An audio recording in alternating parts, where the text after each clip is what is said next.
kusema natembea anapinga serikali. Sisi bwana hatujakuwa opposition permanent. Sisi tumeleta mtu wa kupeleka natembea nyumbani anaitwa Mama Susan Nakhumicha. Rudia tena hapa. Sisi tumeleta, hatutaki kupikana. Sisi tunapikana na akili. Na tunapikana kama wale watu wa kitambo. Hatutaki mkomo kwa ngumi kwa sababu sisi wote tunatoka huko na sisi wote tumelelewa huko. Sisi hatutaki Ruto au atumie vieka nini na nini. Sisi wenyewe tunatumia akili na tumeleta mama pale, mama mchapakazi. Anaitwa Susan Nakhumicha, anapeleka nyumbani. Natembea aende na ile natembea yake nyumbani. Kwa sababu mimi nakuja huko Western ama nakuja kuongea watu wa one term. Mimi hata kufika leo nilisoma, lakini kitu one term inanishinda kufafanua. Kwa sababu kama mnatuambia one term ni nini kwa watu wenye walisoma? Kwa sababu nyinyi mnaamka asubuhi mnasema one term.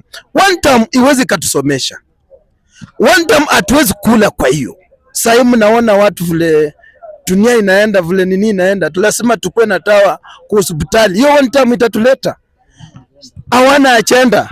Tunakuja kwa maboys wetu wanaita Gen Z. Gen Z ndugu zangu, mlianza mzuri lakini mnamaliza mbaya. Kwa sababu mlisema mtasimamisha president wenu, kufika leo na kesho amjui mko wapi. Tafadhali Gen Z muangalie penye mnaenda, karibuni kwa 2 term. Mimi nakuja kwa ile nini ya kesho, mimi najua president amejipanga, ako na kila kitu na tunamuunga mkono. Asanteni. Speaker,